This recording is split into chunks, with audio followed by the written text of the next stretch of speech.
गांव के उस पुराने कच्चे घर में बारिश की पहली फुहारें जैसे ही गिरी, हवा में मिट्टी की सौंधी खुशबू फैल गई। घर के आंगन में आम का पेड़ झूम उठा और अंदर रसोई में खटपट की आवाज सुनाई देने लगी। बाहर से आती बूंदों की टप टप और अंदर से आती कड़ाही में पकौड़ों की छन छन की ध्वनि मिलकर जैसे किसी रागिनी का स्वर रच रही थी। इस घर की मालकिन थी शांति देवी। उम्र कोई 60 के पार, मगर मन अभी भी किसी 12 बरस की लड़की जैसा।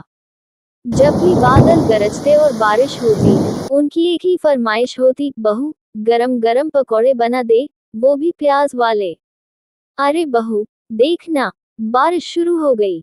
शांति देवी ने अपनी पुरानी हरी चादर ओढ़ते हुए कहा। हाँ अम्मा जी, बड़ी जोर की बारिश हो रही है। आप बाहर मत निकलिएगा, फिसल जाएंगे। तू तो जानती है बहू, मुझे बारिश में पकौड़े खाने का कितना शौक है।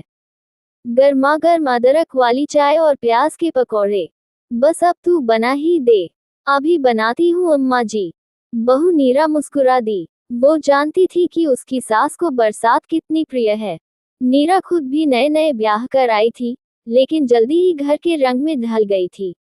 उसने चाय का पानी चढ़ाया और फिर बेसन का घोल बनाना शुरू कर दिया। पकौड़े तैयार होकर जब शांति देवी के सामने पहुंचे, तो उन्होंने ऐसे चाहकर ताली बजाई जैसे कोई बच्चा अपना मनपसंद खिलौना पाकर खुश हो जाए। बहू, तूने तो बिल्कुल वैसा ही स्वाद बनाया है जैसे तेरे ससुर जी के जमाने में बनते थे। नीरा ने उत्सुक होकर पूछा, कैसे बनते थे अम्मा जी? शांति देवी की आंखों में अतीत की झलक आ गई। तेरे ससुर जी जब जिंदा थे ना, तो हर बरसात में हम दोनों मिलकर पकौड़े बनाते थे। कभी प्याज के, कभी आलू के, कभी मिर्च के। वो छत पर बैठकर खाते और मैं रसोई से बार बार दौड़ती। कहते थे, शांति, ये मौसम और तेरे पकौड़े दोनों ही कमाल हैं। नीरा मुस्कुरा दी। उसने देखा कि पकौड़े खाते खाते अम्मा जी की आंखें नम हो गई थीं। पड़ोस में रहने वाली कमला चाची की नाक बहुत तेज थी। जैसे ही पकौड़ों की खुशबू उनके आंगन तक पहुंची, उन्होंने झांक कर देखा और तुरंत आवाज दी, अरे शांति, आज फिर पकौड़े? तू तो हर बारिश में दुकान ही खोल देती है।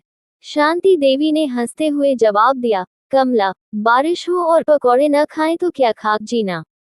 कमला चाची ने मुंह बिचकाया, एक दिन मेरी बहू भी ऐसे बनाएगी क्या पता। अभी तो फोन में लगी रहती है। शांति देवी मुस्कुरा दी, कभी कभी अपने बहू बेटे को छोड़कर खुद भी बना लिया कर कमला। इंतजार मत कर, स्वाद का समय नहीं होता। बारिश का मौसम जैसे जैसे बढ़ता गया, वैसे वैसे शांति देवी की पकौड़ों की फरमाइशें भी बढ़ती गईं। कभी शाम को, कभी सुबह सुबह। बहू, आज तो गोभी वाले बना दे, और थोड़े से मूली के भी डाल दे। नीरा ने थक कर कहा, अम्मा जी, अब तो तीसरी बार बना रही हूँ इस हफ्ते में। थोड़ा रुक जाए। शांति देवी ने नाटकीय अंदाज में कहा, हाय राम, अब क्या बुढ़ापे में पकौड़े भी मांगना पाप हो गया। नीरा हंसते हुए बोली, अरे नहीं अम्मा जी, आप तो जैसे बारिश में पकौड़ों की देवी हैं। बस थोड़ी देर आराम कर लीजिए, फिर बनाती हूँ।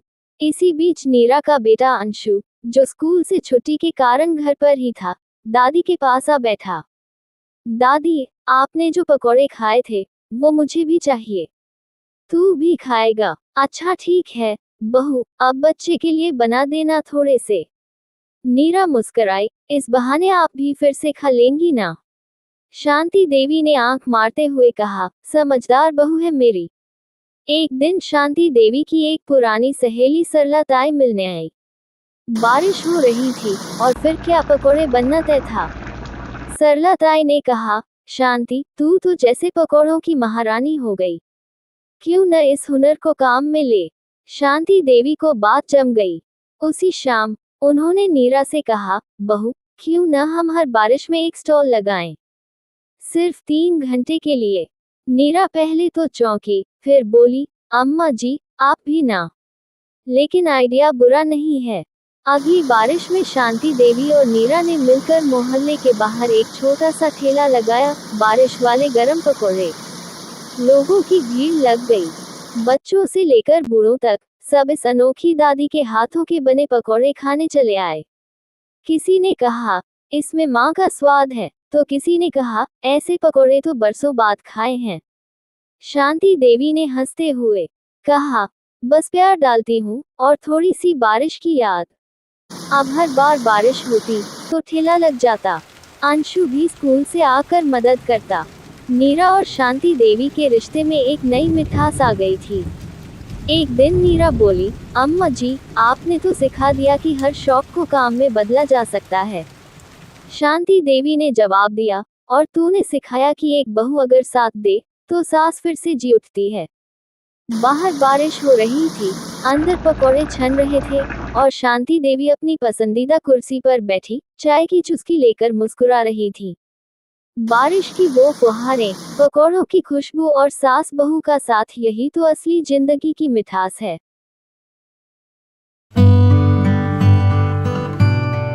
सावन का महीना था।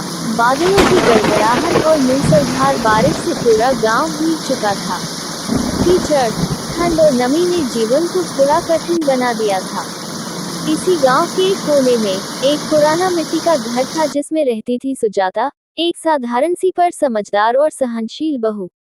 उसका पति सुरेश शहर में नौकरी करता था और सास ससुर के साथ वह गांव में रहती थी। बाहर मूसलाधार बारिश हो रही है।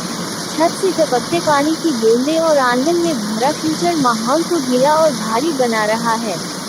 सास कमला देवी छत की ओर देखती हुई, हे भगवान, ये छत फिर टपकने लगी। ना जाने इस घर में कब सुख देखेंगे।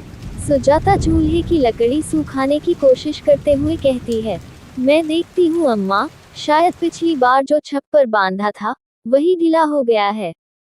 अरे छप्पर बांधने से पेट भरता है क्या? आज की सुबह की रोटी का तो अता पता नहीं है। सब जगह पानी ही पानी। मैं कुछ सोचती हूँ अम्मा, हमारे पिछवाड़े जो आम के पेड़ के नीचे वाली सूखी जमीन है, वहाँ चूल्हा जला सकती हूँ। सुजाता सिर पर एक पुरानी प्लास्टिक की चादर ओढ़े पिछवाड़े आम के पेड़ के नीचे पहुँचती है। वहाँ वह पत्थरों से एक अस्थायी चूल्हा बनाती है। सुजाता मन में सोचती है, इन हालात में हार मान ली तो सब भूखे रहेंगे। बारिश ने खेत उजाड़ दिए, लकड़ियां गीली कर दी, मगर ये पेट तो हर हाल में रोटी मांगेगा। वह अपने आंचल में छुपाकर कुछ सूखी लकड़ियां निकालती है, जिन्हें उसने पिछली धूप में संभाल कर रखा था। गांव की पड़ोसन शांता आती है और वह कहती है, अरे बहू, इतनी बारिश में तू खाना बनाएगी? सबको पापड़ नमकीन खिला दो, बारिश का बहाना है।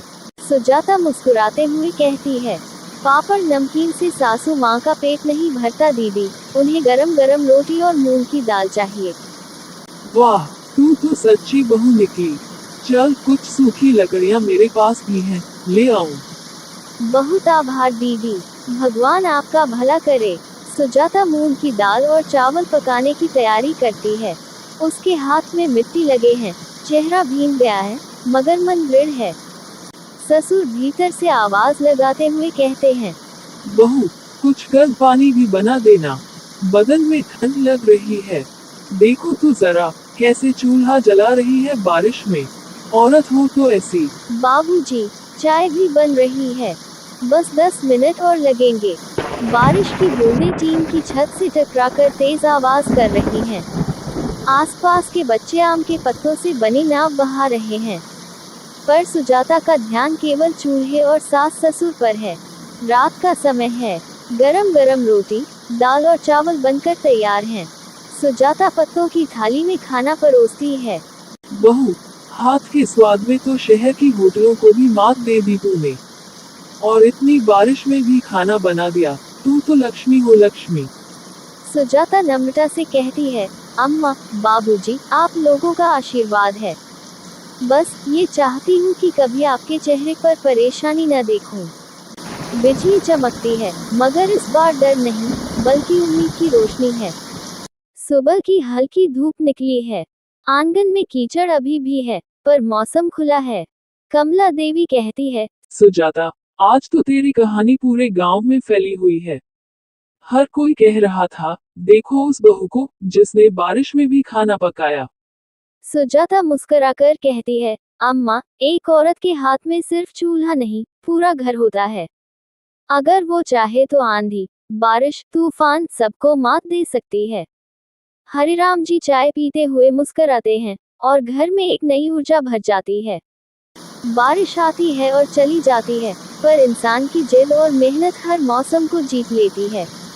सुजाता जैसी बहुएं घर का केवल खाना नहीं, बल्कि उम्मीद, प्रेम और दृढ़ता भी पकाती हैं। उस एक रात की चूल्हे की आग ने जो गर्माहट दी, वह सिर्फ रोटियों में नहीं, बल्कि रिश्तों में भी समा गई थी।